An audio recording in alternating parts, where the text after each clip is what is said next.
또한 주님께서는 은혜로 변화되는 삶이 무엇인지 보여주시기 위해서 마태를 택하셨어요. 당시 바리새인들은요, 부정함을 멀리함으로 자신의 정결성을 보존하려고 했습니다.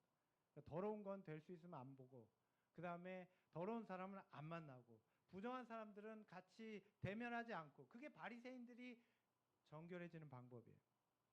그래서 죄인이라고 여겨지는 사람들과는 아예 가까이 하려고 하지 않았어요. 그런데 예수님은요, 그런 죄인들과 함께 식사를 하셨습니다. 그래도 예수님이 함께 식사하셨다고 그러면 그 사람들 좀 괜찮은 사람들 아닐까요? 네, 밥 같이 먹으면 그래도 좋은 사람들일 텐데. 자, 예수님과 함께 식사한 사람들은 어떤 종류의 사람들이었을까? 시대소망에는 이렇게 말합니다. 마태는 새로운 제자가 된 이 기쁨에 이전의 친구들을 예수님께 데려오기를 원하였다. 세리들만 포함된 것이 아니라 어떤 사람들이요? 함께 읽어보십시오. 시작.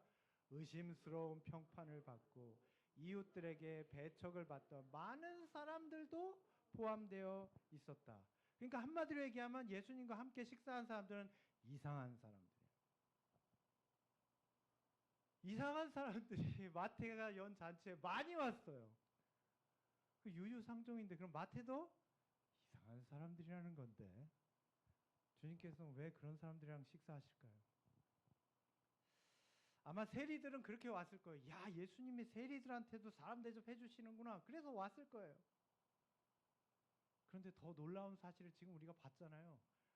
세리들뿐만 아니라 예수님은 또 이상한 사람들하고 같이 식사를 하신 거예요.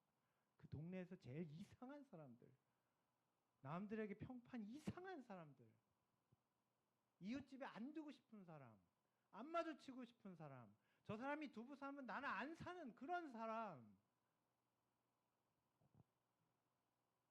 그런데 더 놀라운 사실이 있죠. 여러분 혹시 아십니까? 우리 주변에도 이상한 사람들은 꽤 있어요. 동의 안 하십니까? 요즘 우리라면 그런 이상한 사람들하고 엮이고 싶지 않겠죠. 식사는 더더욱 하지 않을 겁니다. 밥이 넘어갑니까? 넘어가는 건지 내려가는 건지. 자, 그런데 놀라운 것은요, 이런 우리의 태도는 누구와 비슷해요? 예수님이 아니라 바리새인하고 비슷해요.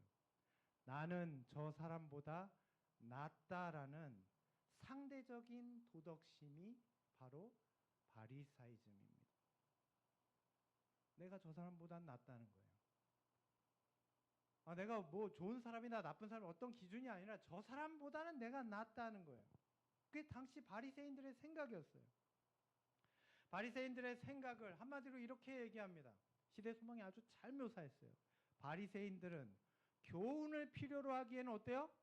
너무 현명하고, 구원을 필요로 하기에는 어때요? 너무 의로우며, 그리스도로부터 오는 존귀함을 필요로 하기에는 어때요? 너무나 큰 존귀를 받고 있다고 생각하였다. 바리새인들은 아무 도움이 필요 없었어요. 여러분, 참된 회개는요, 하나님 앞에서 자신의 무력함과 죄된 성향을 날마다 고백하는 믿음의 삶입니다. 이게 진짜 회개예요. 날마다 하나님 앞에서 내가 어떻다고요? 나는 무력하고 내 속에는 여전히 죄된 성향이 있다는 것을 날마다 고백하는 삶이 믿음의 삶이고 회개입니다. 예수님은요, 스스로 건강하다 생각하는 사람한테는 아무것도 하실 수 없었어요. 여러분 병원에 와서 의사 앞에 앉아 있어서 왜 오셨어요? 네, 저는 건강합니다. 의사 앞에 앉아서 네, 무슨 문제가 있어서 오셨어요? 네, 저는 멀쩡해요. 그럼 의사가 뭘 해야 되죠? 여기 왜 오셨어요? 여러분 예수님 앞에 왔는데 아무 문제가 없어요. 우리의 삶에. 바리새인의 모습이죠.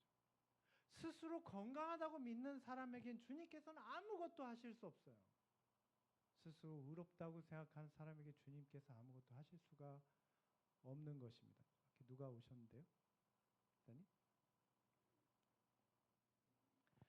사실 이 세리를 병들게 한 건 무엇일까요? 돈이죠. 마태를 병들게 한 건 돈입니다. 돈 때문에 그 마음이 병들어 버린 것입니다. 주님께서는 돈으로 병든 우리의 마음을 낫게 해주시기를 간절히 원합니다. 여러분, 사실 마태도 먹고 살려고 돈 버는 거죠. 자, 그런데 막상 돈을 쫓기 시작했더니, 자, 마태는 잘 살아보고 싶었을 거예요.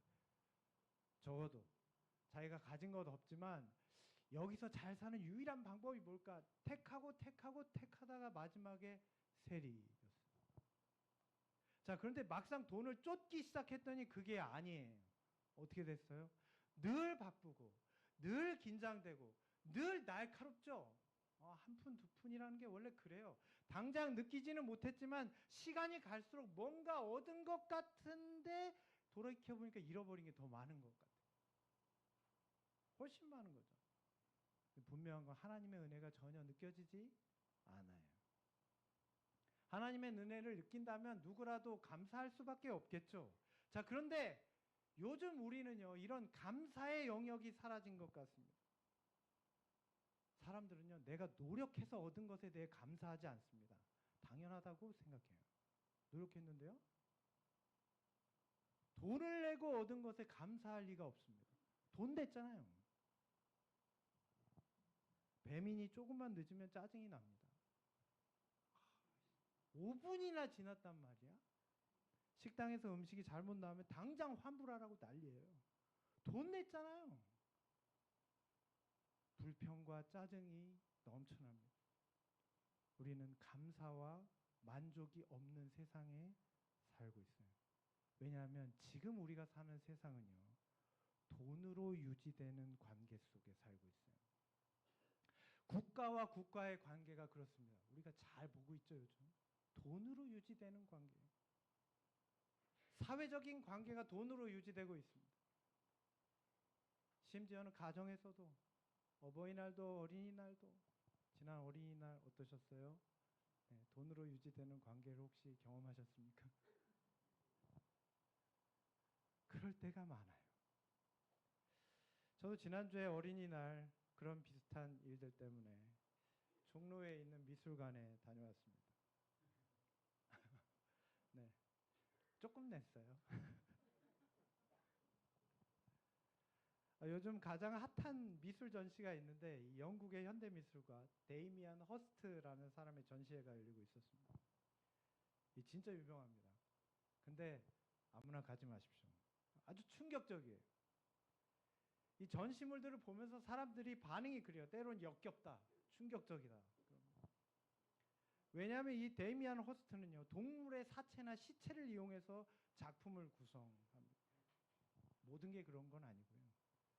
그런데 이 사람이 지금 전 세계적으로 가장 영향력 있는 아티스트 중에 한 명이에요. 저는 이 사람이 종교적인 기반을 가지고 이런 작품을 전시했다는데 흥미를 좀 느꼈습니다. 이 가톨릭 가정에서 성장한 데이미언은요, 인간의 믿음이 무엇인지 그 규칙성과 체계에 대해서 오래도록 고민했다고 합니다. 그는 말하기를요, 과거의 종교는 대단한 권위를 누렸지만 오늘날 그 자리는 종교가 아니라 뭐가 대체하고 있어요? 현대의학과 자본이 대체하고 있다는 거예요. 자본은 돈이죠. 그래서 그의 작품들 중에는 이 약품과 수술 도구가 자주 등장합니다. 여기 보면은 방 하나가 있는데 이 전체 벽이 다 약으로 도배돼 있어요. 종류 다 다른 약으로 다 도배해놨어요. 알약, 무슨 해부학 교실 같아요. 이 현대의학이 가진 상업성을 보여주는 것입니다.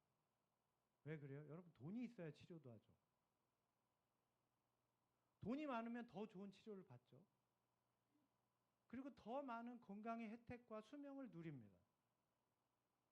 이게 자본주의죠. 자, 그런데 이 믿음의 이면에 인간의 욕망이 깔려 있다는 거예요. 그래서 이 데이미안은 정말 이상하고 기괴한 방식으로 그 인간의 욕망을 시각화해서 표현했습니다. 그 중에 하나가 여기 다이아몬드 해골이 있는데 실제 인골로 만든 거예요. 근데 거기 전체를 다 다이아몬드를 붙였어요. 뭘 말하는 거냐면 인간의 의학에 대한 맹신. 의술로 내가 어떻게든 될 것이다. 혹은 뭐 요즘 사람들이 말하는 죽지 않을 수도 있다.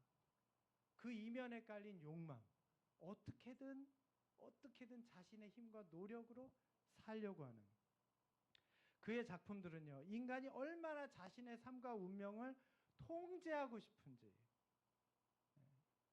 우리는 스스로 우리의 삶을 통제하고 싶어요. 병들지 않고 싶고 죽지 않고 싶어요. 그런 집착과 강박을 보여줍니다. 자, 그런데 놀랍게도 그러려면 뭐가 필요하다는 거예요? 돈이 있어야 돼요. 공짜는 아니에요. 돈이 있어야 되는 거예요. 다시 말해서 돈의 유무가 모든 삶을 결정하게 된다는 믿음이 사람 속에 있는 것입니다.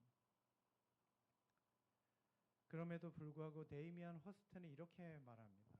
모든 것에는 여전히 삶과 죽음이 있다.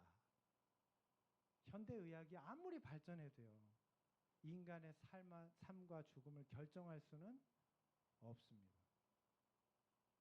그런데 우리는 여전히 그렇게 믿고 있는 거예요. 여러분, 오늘 우리는 어떻습니까? 지금 우리는 세리마태처럼 돈으로 혹시 병들어 있지 않습니까? 그럴 때가 있죠. 그럴 때가 있어요. 특별히 5월에는 그럴 때도 있죠.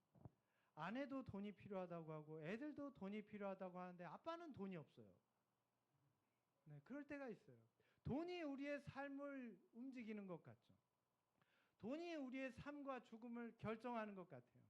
자, 그런데 여러분, 하나님이 우리의 삶과 죽음을 결정하십니다. 여러분, 이 사실을 믿으십니까? 오늘 주님께서 말씀하셨어요. 주님은 많은 세리들과 제자가 된 세리 마태 앞에서 분명하게 말씀하셨어요. 내가 의인을 부르러 온 것이 아니요 죄인을 불러 회개시키러 왔노라. 주님께서는 오늘 세상에 가장 낮은 곳에 있는 사람들을 찾아오셨습니다. 이게 돈이 지배하는 게 아니라 하나님이 다스리시는 세상의 모습이에요. 뿐만 아니라 주님께서는 그들을 변화시키시겠다고 약속하셨습니다. 이게 복음이죠. 주님께서는 신약시대 가장 낮은 사람들로 여겨지는 세리들과 함께 하시기 위해서 내려오셨습니다. 그리고 세리였던 마태를 제자로 부르셨어요. 주님께서 마태를 회복시키셨습니까? 마태를 변화시키셨습니다. 주님께서 오늘 우리에게도 그렇게 하실까요? 그렇습니다. 오늘 우리의 마음은, 우리의 생각은 병들어 있습니까? 오늘 우리에게도 우리를 낫게 하시는 주님이 필요하십니까? 주님은요, 건강하지 않은 병든 자들을 위하여 오셨다고 말씀하십니다. 그게 의인이 아니라 죄인을 불러 회개시키러 왔노라 하신 말씀의 뜻입니다. 오늘 세리 마태에게 주님께서 오신 이유를 생각해 보시길 바랍니다. 그리고 우리의 심령을 치료하시는, 죄인을 회개케 하시는 주님을 만나시게 되기를 간절히 소망합니다.